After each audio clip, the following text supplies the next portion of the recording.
இது எவ்வளவு பெரிய ஐக்கியத்தனம். இவன் எதுக்காக 12 நாள்ல பதவி விலகினா? இவன்லாம் ரெட்டலையில வென்றவன், வெக்கம் இல்லாம எதற்காக விலகினா? எதற்கு?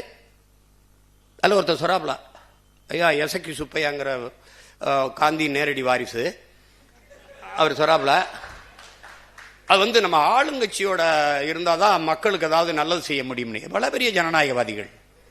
அப்படின்னா எதிர்கட்சியே இருக்கக்கூடாது இல்லையா? ஆளுங்கட்சியில இருந்தாதான் அவர் தொகுதி நிதி தருவார், மக்களுக்கு நல்லது செய்ய முடியும். இது என்ன? இது ஜனநாயகமா அல்லது சர்வாதிகாரமா, கொடுங்கோன்மையா? இது எப்படி? எப்படி? அறநிலைத்துறை அமைச்சர் ஒருத்தர் இருக்காருல்ல, ஒரு தம்பி, அவர் பேசுறாரு திருச்சியில், ஒரு வரலாற்று பெரும் முழக்கத்தை இருக்கிறார், எதிர்கட்சியே இல்லாத சட்டசபை அமைப்பான். உன்னை தாண்டா தேடிட்டு இருக்கேன் நான், உன்னை தாண்டா தேடிட்டு இருக்கேன். டேய், எவ்வளவு பெரிய ஜனநாயகவாதிகளடா. இதுல நம்மால இன்னும் கொஞ்சம் என்னைய சப்போர்ட் பண்ணிருக்கலாம். அடப்பாவி, இதுவே அதிகம்டா. டேய், இவரு நம்மால ஏறி இன்னும் கொஞ்சம் என்னைய சப்போர்ட் பண்ணிருக்கலாம்.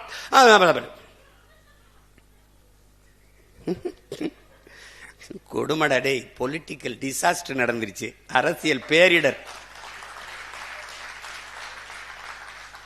அதை மக்களை அனுபவிச்சுக்கிற வேண்டியதுதான்.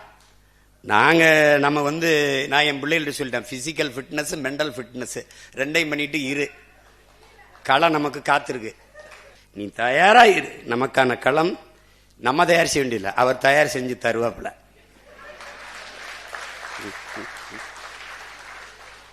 இப்ப கொஞ்சம் அமைதியா இருப்பான். மறுபடியும் செவிலியர்கள், மறுபடியும் மருத்துவர்கள், மறுபடியும் ஆசிரியர் பெருமக்கள், மறுபடியும் போக்குவரத்து தொழிலாளர்கள், மறுபடியும் வேற யாரு, விவசாய பெருங்குடி மக்கள் எல்லாரும் வீதிக்கு வருவாங்க.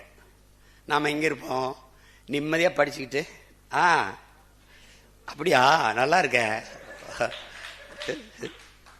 என்னை மற்றும் பலர்னு அல்லக்கைன்னு அல்லர் சில்லுன்னு சொல்லு, போட்டியிலே இல்லைன்னு சொல்லு, அவரெல்லாம் ஒரு ஆளான்னு சொல்லு, நீ சொல்லிக்கிட்டே இரு. பார்க்க தானே போறோம். அதனால நம்பிக்கையோடு இருங்க.